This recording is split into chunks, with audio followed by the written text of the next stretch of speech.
Du 15 septembre au 9 décembre 2012 se tient la 3e édition des Ateliers de Rennes, la Biennale d'art contemporain. Elle est organisée par l'association Art Norac, qui en est le principal créateur et mécène. Les deux principales expositions de cette édition 2012 se tiennent dans deux lieux inédits, le FRAC, le Fonds régional d'art contemporain, et New Way Mabillay, qui est l'ancien centre régional des télécommunications construit par Louis Harert dans les années 70.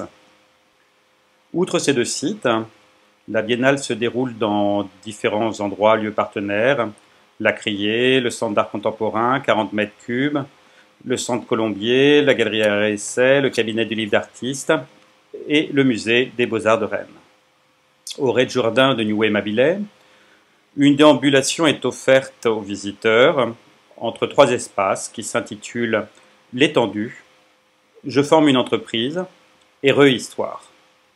Au FRAC, dans les grandes et hautes salles, deux aires d'exposition attendent le public, le monde construit et l'occupation des sols. Au sujet de cette biennale, dont la directrice artistique est Anne Bonin, beaucoup de choses à dire. Si on veut essayer de la qualifier à partir de son présupposé artistique et intellectuel, à savoir qu'est-ce qu'un territoire, est-ce que le mythe de la virginité existe, est-ce qu'un territoire peut être vierge, et donc rattaché à la logique du pionnier, qu'est-ce que cela veut dire d'être pionnier quelque part, d'imaginer que ce quelque part n'existe que quand il est construit, que quand il est approprié par les nouveaux arrivants, alors qu'il y a un écosystème, alors qu'il y a des natifs, alors qu'il y a déjà une histoire qui est construite. Et donc c'est toutes ces dimensions-là qu'elle a travaillées, me semble-t-il, dans sa direction artistique, au travers notamment de la relation à du végétal, à des écosystèmes, et à la relation d'emblée aux formes produites par la modernité et la façon dont elles sont réappropriées, réinvesties par des artistes d'aujourd'hui. C'est du papier photosensible, donc ça va changer la couleur. On est tout tendu très doucement. Celui-là, il va devenir un peu rose.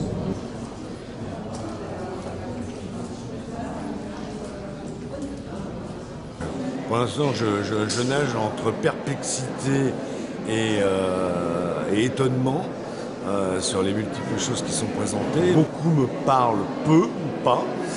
Mais par contre, je trouve qu'en effet, le discours qu'il y a autour est très conséquent, plus que l'œuvre exposée d'ailleurs, même s'il y a des choses qui m'intéressent esthétiquement ou intellectuellement parlant.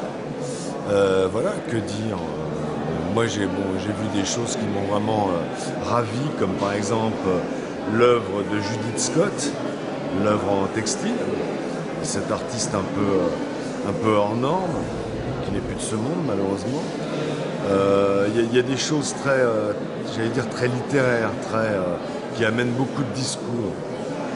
Mais voilà. Mais le problème, si par hasard c'en est un, c'est qu'il y a tellement de variétés, tellement de choses diverses et variées, qu'on s'y perd un peu.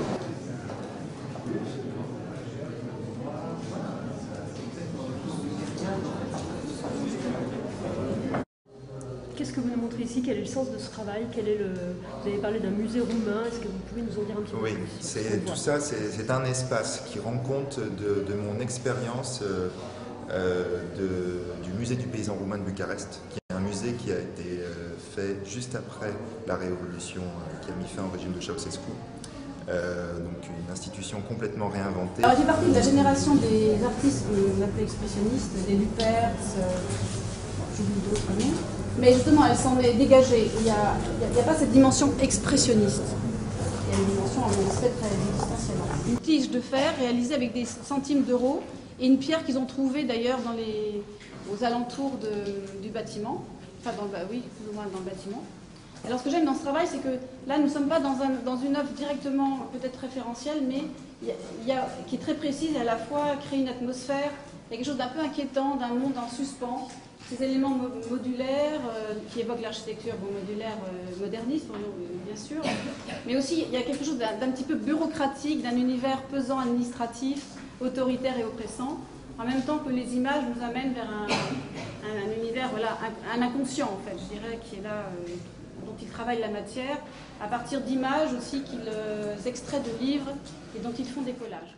Si la déambulation à Nioué-Mabilais nous a conduit à la question de savoir quelle est la différence entre la cohérence entre un lieu et les œuvres qui y sont exposées et l'adhésivité entre les lieux et l'œuvre, l'arrivée au FRAC a posé à de nombreuses personnes la question suivante: mais où est donc l'entrée? Troisième biennale qui, comme vous l'avez compris déjà au cours de vos pérégrinations de ce matin, prend une dimension inédite puisque effectivement elle se déploie sur 2 lieux et elle embarque un petit peu toute la communauté artistique de Rennes et tous les lieux de diffusion du on et du off dans cette aventure. En fait, ici dans cette salle, ce qui est très intéressant, c'est de confronter d'artistes vraiment confirmés, des grands artistes internationaux comme Jackie Wilson ou André Valenci, donc un artiste de super surface, à des toutes jeunes expressions des artistes émergents, puisque c'est le rôle d'une biennale que de faire un peu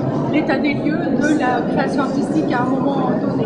Donc vous voyez juste derrière moi le travail de Mathias Hutter, qui donc est une collection de lieux et montre comment les artistes d'aujourd'hui aussi s'arrangent avec l'histoire, cueillent dans l'histoire un certain nombre de motifs. Il y a tout ce vocabulaire formel de la modernité tel qu'aujourd'hui il est réemployé par des jeunes artistes, parce que la génération des artistes, la moyenne des artistes qu'elle invite est relativement jeune, me semble-t-il. On est autour des trentenaires, quarantenaires, il y a pas mal d'exceptions. C'est que ce vocabulaire-là, ce vocabulaire formel-là, est toujours empreint d'un grand espace. Il a toute une dimension discursive, réflexive, qui caractérise aussi un art français. Il y a de quoi on peut en être tout à fait fier, mais il y a une grande dimension de sensibilité et de poésie.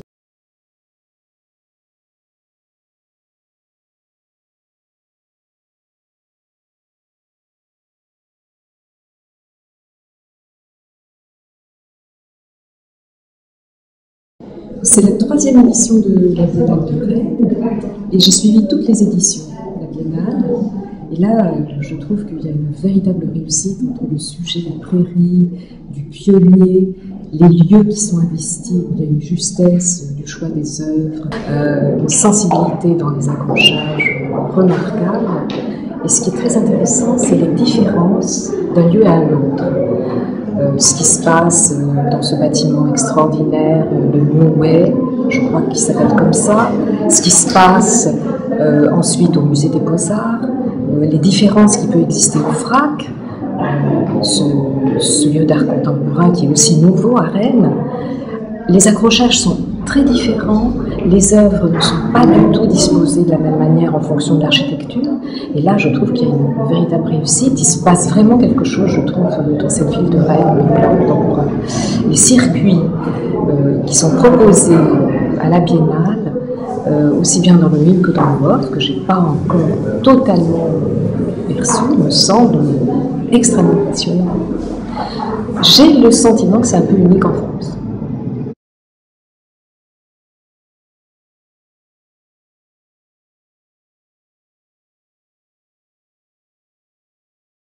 En parallèle de la Biennale d'art contemporain organisée par les ateliers de Rennes, cet événement, Biennale Off, réunit 15 participants, c'est-à-dire 15 structures qui exposent, qui font des éditions, qui exposent autant de l'art, de design, et donc on s'est très rapidement réunis en réaction à cette biennale pour prouver qu'à Rennes, il y a une énergie assez fantastique entre toutes les structures possibles, comme je les ai énoncées.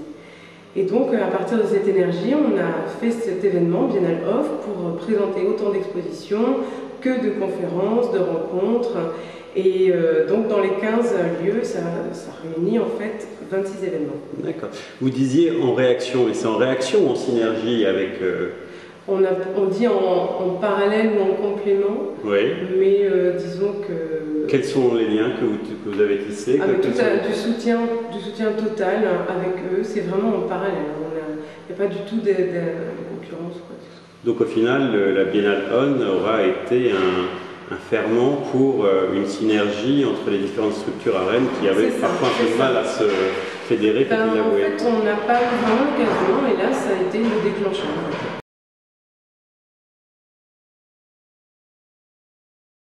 La vente aux enchères prévue le 17 novembre à l'hôtel des ventes de la ville de Rennes, qui est gracieusement, où on nous accueille. Oui. Voilà, il y aura une exposition le samedi, et le samedi soir, la vente aux enchères de plein d'œuvres d'art contemporain, d'artistes qui vivent en Bretagne et à Rennes.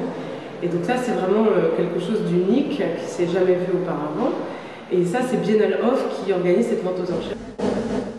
Je souhaiterais vous poser une question qui est que pensez-vous au regard des arts, art de la scène, art de la rue, art du cirque, etc. et art plastique? Que pensez-vous des gens qui considèrent que les arts plastiques sont un peu la portion congrue des subsides de l'État? Vous savez on travaille dans une direction qui s'appelle la Direction Générale de la Création Artistique, et où on fusionnait le théâtre, la musique, la danse et les arts plastiques. Et sur la question des masses budgétaires, puisque vous évoquez cette question-là, effectivement, les arts plastiques, c'est vraiment très peu de budget par rapport à tout ce qui concerne le spectacle vivant. Mais le fait qu'on soit dans une direction fusionnée provoque des passerelles qui sont tout à fait importantes.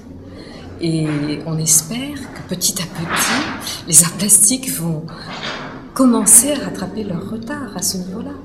Nous l'espérons tous. Nous remercions.